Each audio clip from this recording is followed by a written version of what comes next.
Hace como 2 semanas me encontré en YouTube una conferencia del BBVA de su programa Aprendemos Juntos. En esa oportunidad el conferencista fue un colombo japonés que yo creo que algunos conocen, Yokoi Kenji, y hablaba un poco sobre la sociedad y algunas conductas en las que tanto los japoneses como los colombianos éramos distintos y en otras de cómo llegábamos a actuar de manera similar. Una de las cosas que me llamó la atención fue cuando le preguntaron qué representa la cultura de cada país y él destaca la capacidad del latino para funcionar muy bien en el caos, el cómo es adicto al caos.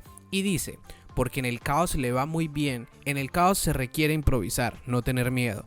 La zona del confort del latino es el caos, pero cuando no hay caos, el latino se estresa.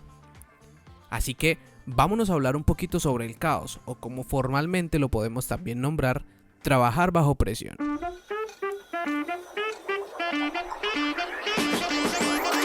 Hola y bienvenidos a Podcast con Kevin. Usted ha llegado al lugar donde hablamos sin filtros ni complicaciones. Soy Kevin, su anfitrión, y lo invito a que nos tomemos un cafecito virtual mientras charlamos un poco sobre temas que sé que le interesarán. Así que relájese, ponga su mente en modo vacaciones y acompáñeme en este viaje lleno de buena energía y diversión. Iniciamos un episodio de Podcast con Kevin.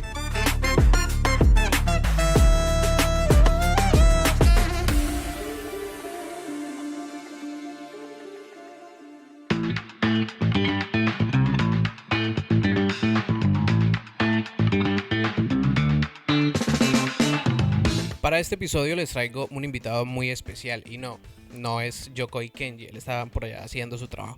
Es alguien que para mí me ha dado muchos más aprendizajes, lecciones y experiencias. Y yo sé que como algunos ya lo habrán imaginado del episodio anterior, sí, ese es mi papá. Pero antes de pasar con él, ya saben que me gusta tener como mi momento pedagógico, así que vamos a hablar un poco del trabajo bajo presión y cómo lo abordan diferentes autores. Empecemos con Malcolm Gladwell. En su libro Outliers, The Story of Success, o La historia del éxito, analiza cómo ciertas personas logran el éxito en situaciones extremas y cómo la presión puede ser un factor determinante en el camino hacia la productividad y la excelencia. Gladwell critica también la noción de que el trabajo bajo presión es una habilidad innata que algunas personas poseen y otras no. En cambio, sugiere que la capacidad de desempeñarse bien bajo presión está fuertemente influenciada por la cantidad y calidad de la práctica que una persona ha realizado en situaciones similares.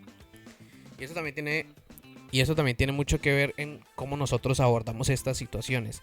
Si nos dejamos aterrar o consumir por los hechos que están sucediendo en el momento, o en lugar de eso nos activamos para resolver, siendo personas que resuelven, siendo personas que no se dejan llevar.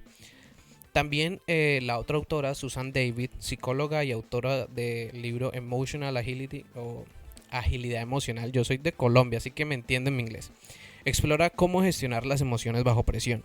Sus investigaciones ayudan a comprender cómo adaptarnos y crecer en entornos desafiantes.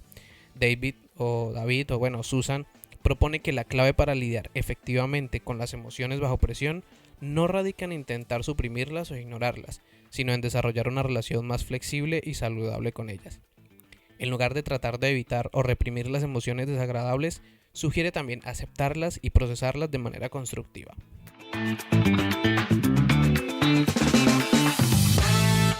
Ahora sí, le damos la bienvenida al invitado. Diga hola o algo. Hola. Ya, esa fue la super presentación.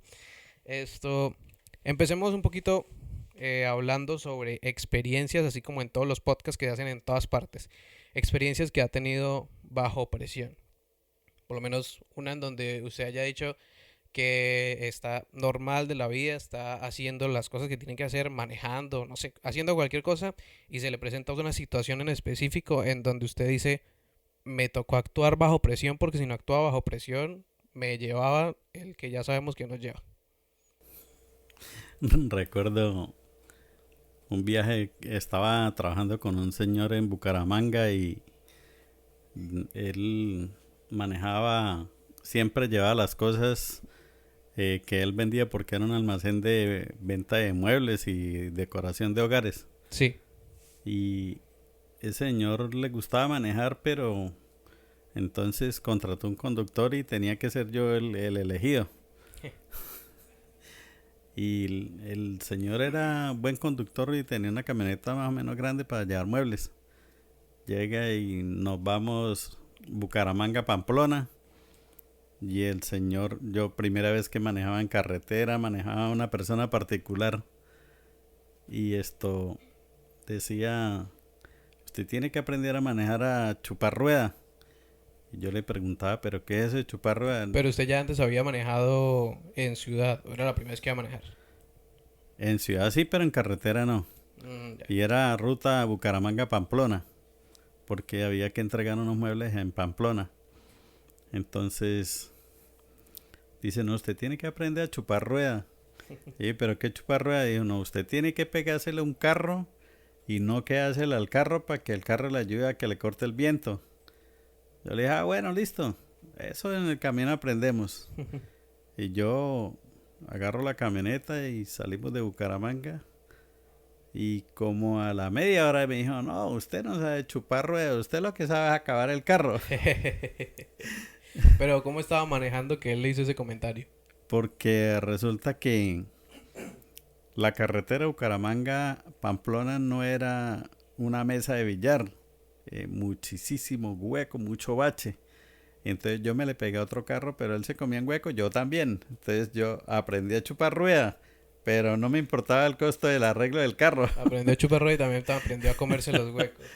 Sí, Bueno, fue. para los que no conocen, la carretera de Bucaramanga a Pamplona, no todo el trayecto es línea recta. Siempre, pues como está ubicado en zona montañosa, hay bastantes curvas y subiendo por lo menos de Bucaramanga al Picacho siempre es complicadito. Son 48 kilómetros pendientes. De 1100 metros sube uno a casi 4000 metros de altura. Pendientes. Y por ahí no fue por ahí no fue una vez donde usted bajando como que se quedó sin frenos o algo así. No. Sí, también. ¿Y cómo hizo ahí? O sea, en el momento, ¿cómo se dio cuenta usted que no tenía sin freno? Que frenó y se le fue la... ¿En qué iba? ¿Moto o en No, carro? en carro, pero es que el carro no frena. Si va uno del Picacho a Bucaramanga, las pendientes son muy duras y uno de tanto frenar el carro, un carro normal, tiene dos opciones, o se le calienta el sistema de frenos, las bandas y pastillas, o se le calienta el líquido de frenos. Y cualquiera de las dos situaciones son para uno ponerse a pensar hasta que llegue yo. Hijo de madre, sí. Y ahí cómo se puede, por lo menos, abordar esa situación, porque por lo menos ahí como decían uno de los autores que hay que aprender a no dejarse como llevar por la emoción o el susto que uno le puede dar o el miedo por eso. ¿Cómo hizo para que de pronto no se asustara y de pronto no fuera a hacer algo que lo fuera a llevar a perder la vida, por ejemplo? Cuando uno es inexperto en carretera, se asusta y no se ve qué hacer y lo primero que piensa uno es, este carro toca ponérselo a un barranco. Pero con la experiencia uno aprende que en esos casos tan críticos, porque las pendientes son tan pronunciadas y las zonas de la vía que llegan a ir, se salir de la carretera, yo creo que el carro no queda ni para venderlo por kilos. O sea que ahí lo ideal es cómo actuar cuando uno ve que se quedó sin frenos ya. Cuando uno ve que se quedó sin frenos, tiene que aprender a manejar el carro dependiendo del carro que lleve. Si es esto de cambios o si es automático, porque si es automático, sí, definitivamente muy complicado porque el carro no frena y si se llega a apagar, se mata uno, no hay... Pero uno como persona, ¿qué debe hacer en el momento en que se dio cuenta? Pues obviamente la parte mecánica del carro sí tenerla en cuenta, pero ¿qué hay que pensar en ese momento cuando ya cuando se dio cuenta que no tiene frenos? Primero buscar todas las opciones que pueda uno tener en el carro, conocer el carro muy bien. Eso es importante porque si usted no, si el carro, por ejemplo, el sistema de frenos de emergencia no funciona bien, usted no tiene opciones de parar el carro de ninguna manera, porque el freno de emergencia le ayuda a uno a ir frenando el carro para irle bajando cambios y bajarle la velocidad.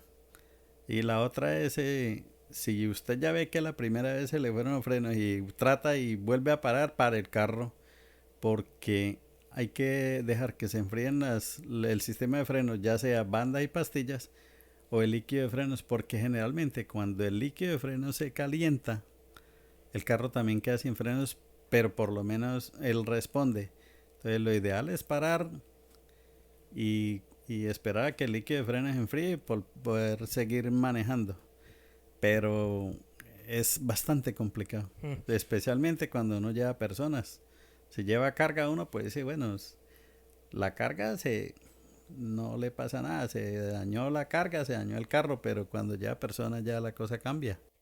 Y ahorita que hablando de personas y la subida al Picacho, me acordé de cuando fuimos a Cartagena, que teníamos el automóvil, que íbamos manejando. Resulta que cuando íbamos para allá, pues mi papá sí me soltó el carro en partes donde eran rectas. Creo que, bueno, después de Ocaña uno sube una montaña y baja y ya de ahí empieza como la ruta del sol. De ahí para allá es básicamente plano. Cuando uno llega a Barranquilla, Cartagena, y del trayecto Barranquilla-Cartagena, mi papá me soltó el carro. Pero pues obviamente mi papá tenía precaución de que yo no hiciera como alguna cosa que no debía hacer manejando porque nosotros no íbamos los dos solos, iba también mi mamá, creo que también iba la mamá de un amigo de nosotros, entonces esto siempre era como algo de tener precauciones. Incluso la mamá de Luis que iba diciendo, pero suéltele el carro, déjelo manejar, cómo no va a aprender. Pero el caso es que, bueno, de Barranquilla a Cartagena llevé el carro porque pues la carretera no es tan fea, es plana y Es pues montañosa. no es montañosa. Pero llegando de Aguachica, ¿cómo es que se llama la parte de Aguachica? Subir antes de bajar a Ocaña, que uno sube la montaña. A San Invilla. A San Envilla. Mi papá, pues, me dio por decirle a mi papá que me dejara subir el carro porque yo lo había manejado en carretera plana, más no lo había manejado en montaña subiendo porque siempre es una pendiente bastante fea cuando uno empieza a subir a San Envilla. Y ahorita que dijo lo de chupando rueda, él me decía, trate de pegársele a los carros para que no, o sea, de pegársele subiendo, pero tampoco, también mantener una distancia prudente por si el carro por lo menos tenía que arrancar. Y lo chistoso era que yo tenía el carro y iba arrancando, pero cuando arrancaba a veces como que era tan pendiente y yo no manejaba bien lo que eran los pies y el clutch y eso. Entonces el carro se me apagaba y nosotros no veníamos solos. Primero íbamos detrás como de un camión cisterna, creo, ¿no? Y detrás traíamos carros y o sea, había un trancón, pues habían vehículos detrás.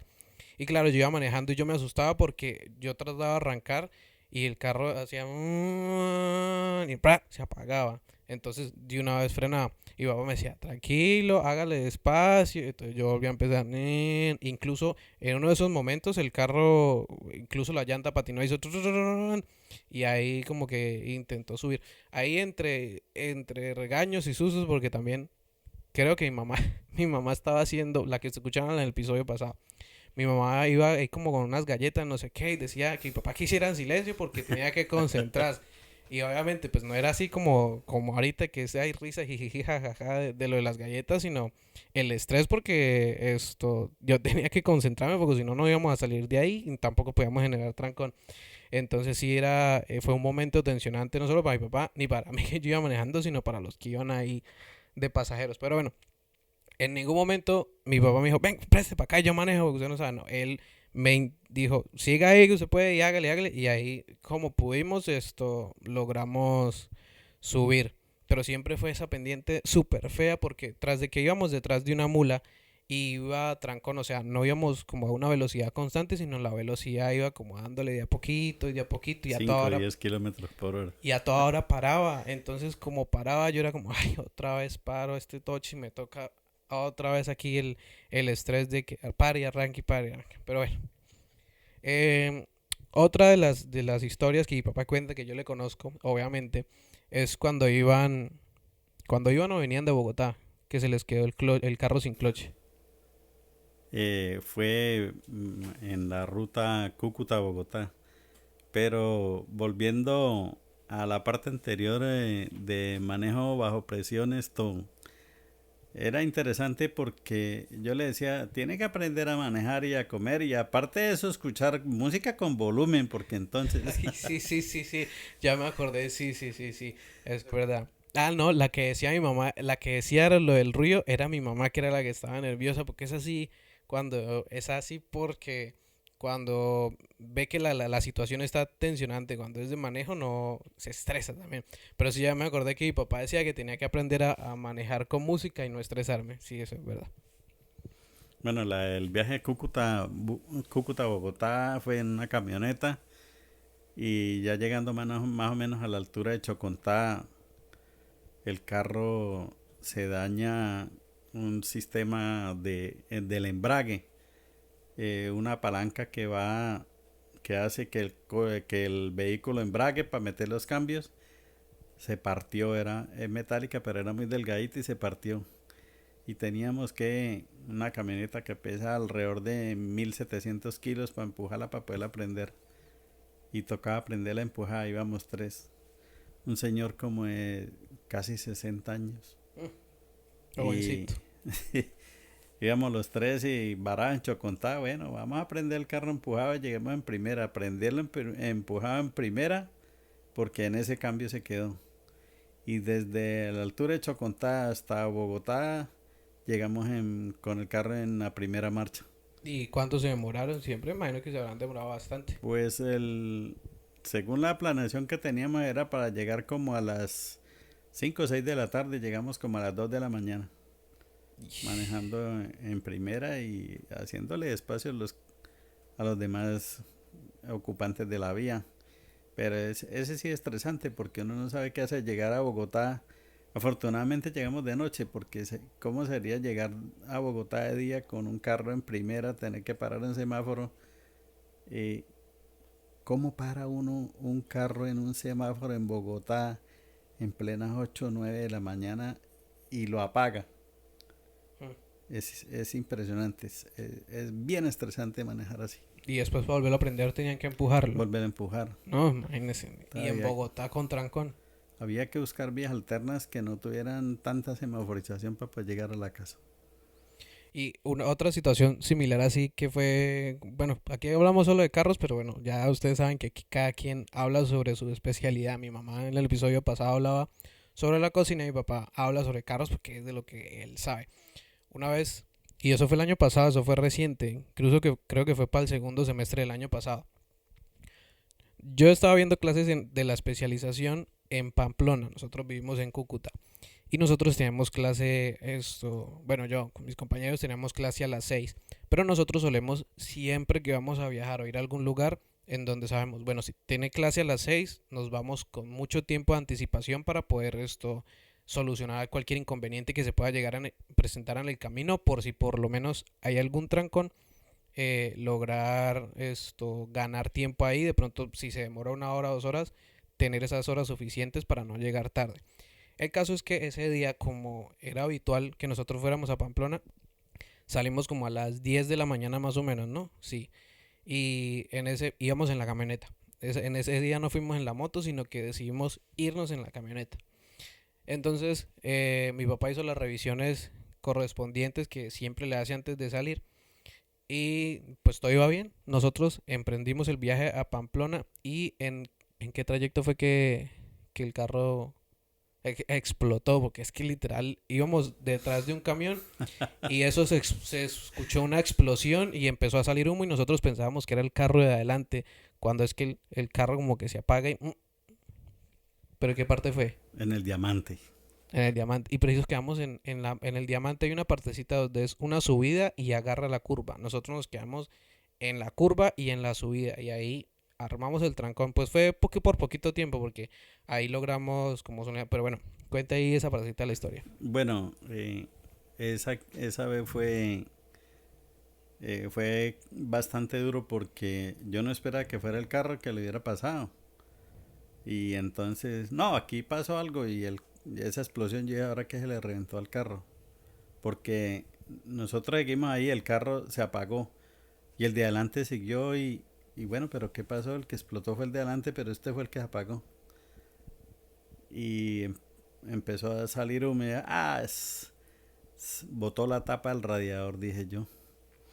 Y cuando abrimos el capó del carro no era que se había botado no se había saltado la tapa del radiador, sino que se había partido un tubo donde va la manguera que lleva el líquido refrigerante al radiador y eso sí fue un caos porque en esa zona es una vía de ida y una de venida, no hay forma.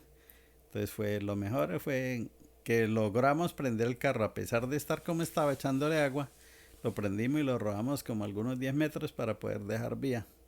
Y ahí buscar la solución de arreglar el carro con alambre y alicates porque no hay más que hacer. Y ahí es lo que voy porque se presentaron dos situaciones en donde hubo como que ese trabajo bajo presión. Primero cuando se explotó eso que vimos que, bueno, el carro se varó y eso fue, pues, eso es lo que tenemos de bueno, mi papá y yo, que nosotros vemos que pasó alguna situación, de una vez en el momentico ya tenemos que actuar, ya sabemos que tenemos que actuar. Entonces empezamos a trabajar así bien en equipo. Y mi mamá lo que hace sí es que se baja y se hace un ladito y se queda callada para no, ella dice que para no estorbar, pero pues eso también es parte de trabajar, de no generar como otro tipo de distracciones o estar pendiente de otras cosas.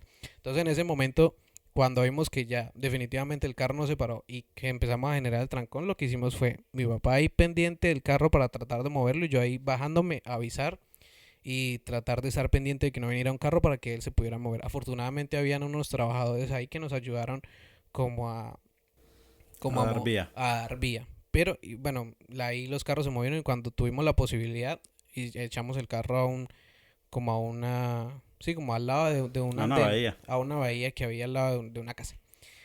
Ese día recuerden que yo tenía clase a las 6, eso fue a las 11 de la mañana, casi 12 al mediodía. Nosotros nos paramos ahí, llamamos a un amigo, bueno, sí, llamamos a un amigo que es mecánico y le dijo a mi papá más o menos cómo se podía solucionar, que si era esto, que si tocaba comprarlo, en fin.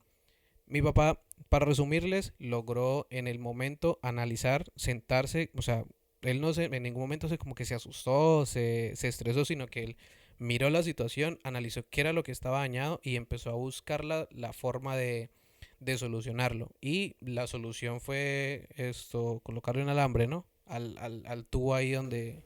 Amarrar la manguera, lo que había quedado del radiador y amarrar con alambre y mirar a ver si funcionaba. Y afortunadamente funcionó. Pero eso es algo que por lo menos el autor decía, como les mencionaba al principio y como les voy a mencionar en la monografía, si queda tiempo, que una de las cosas es también la experiencia. Porque si por lo menos mi papá que conoce el carro y que ya sabe de pronto cómo funcionan al menos la mayoría de las partes, sabe de qué forma puede solucionar para que esto pueda tener otra vez movilidad. A mí ni por la cabeza se me hubiera ocurrido ponerle un alambre ahí. Yo, ay no, llamemos la grúa o vaya y traigamos el repuesto y volvemos acá. Pero a mi papá se le ocurrió la idea de ponerle un alambre y afortunadamente funcionó. Obviamente no pudimos llegar a Pamplona, nos devolvimos a Cúcuta y eso era pare y mire a ver si no está botando agua y no está botando agua o no, sigamos. Estábamos a 30 kilómetros de Pamplona y a 40 kilómetros de Cúcuta. Y nos tocó devolvernos. Mi papá, bueno, mi papá tomó la decisión de devolvámonos y como pues nosotros tenemos moto también, entonces, y ya habíamos viajado a Pamplona en moto, entonces nos devolvimos, a Cúcuta, dejamos el carro allá y agarramos la moto y volvimos a devolvernos para Pamplona. Ese día, ya era como la 1 de la tarde cuando teníamos que, Cuando llegamos a cuando Cúcuta otra llegamos a vez. Cúcuta. Y yo tenía clase a las 6, recuerden. Agarramos la moto, salimos, emprendimos otra vez camino y eso... ¿En qué parte fue? No fue ahí en el Diamante. Ah, no, sí. 50 metros antes del 50 metros diamante. antes del Diamante, justamente antes de llegar, se lanza un aguacero y claro, pues nosotros no llevábamos ni impermeable ni nada porque estaba haciendo palo de sol. Y no, se lanza ese severo aguacero, pero no fue un aguacerito que cayeron unas goticas ahí medio llovió. No, fue un aguacero de esas gotas grandísimas que caen y suenan duro. Y antes de llegar al Diamante, donde nos habíamos varado horas antes, nos tocó agarrar en un momentico, meternos ahí debajo de un palo y esperar. Parecíamos perritos mojados ahí. Íbamos mi papá, mi mamá en una moto y yo iba en la otra moto. Y claro, esperando ahí ya que escampara. Hasta que en un punto, pues como que dijimos, no, debemos al menos movernos hasta el Diamante y ahí esperar a que escampara porque es que estábamos debajo de un árbol, o sea, no había nada. Y Entonces el que ahí nos escampa de movimos. un árbol le llueve 2 veces. Sí, porque llueve y encima le caen las gotas que corren del agua. Entonces ahí agarramos valor, nos montamos en las motos y avanzamos ese poquitico de trayecto que eso nunca se me había hecho tan largo desde ahí hasta el Diamante. O sea, esos son poquitos metros, pero con ese aguacero y no se veía. Si uno se bajaba la visera de la moto, el agua lo tapaba. Y si no uno lo subía, el agua le pegaba a uno en los ojos y no lo dejaba ver, entonces tocaba andar despacio. Llegamos ahí a donde nos habíamos varado en la mañana y nos tocó esperar porque eso era llueve y llueve y llueve y llueve. Hasta que ya decidimos, no, vamos a seguir porque si no, ya eran como las 4, ¿no? Nos campó en Pamplona. Sí, y hasta Pamplona nos escampó. Entonces, eran casi las 4 y, o sea, yo le dije, papá, nos toca seguir porque, o sea, compremos bolsas. Ah, no, él me dijo, compremos bolsas. Y nos pusimos bolsas porque es que si quedamos ahí, esto ya, o sea, yo iba a llegar tarde a la clase y no podía llegar tarde a la clase de la especialización. Entonces agarramos camino, subimos y llegamos a Pamplona. Lo chistoso fue cuando llegué a Pamplona, teníamos clase, bueno, con el profesor que tenía clase, yo le conté y él me dijo, uy, no, porque yo le dije, profe, no, casi no llego eso, primero me varé, luego nos llovió y no sé qué. Y el profesor allá sentado en la silla me dijo, no, eso a la primera vez que yo vi que no funcionaba, yo me devolvía y no venía para acá. Ay, no, eso fue muy chistoso. Y aparte de eso que como habíamos llevado las cosas en el carro, no bajamos todo, nos fuimos solamente con la ropa y lo de aseo nomás. Y así llegamos a Pamplona mojados. Con la misma ropa tuvimos que estar el otro día y regresarnos. Ey, ¿para dónde van? Todavía esto no se ha acabado, faltan unos minuticos. Yo sé que este episodio está un poquito extenso, pero es que las historias estuvieron chéveres. Vamos a dar como un receso de 5 segundos. 1, 2, 3, 4, 5, ya. Y continuamos con las historias.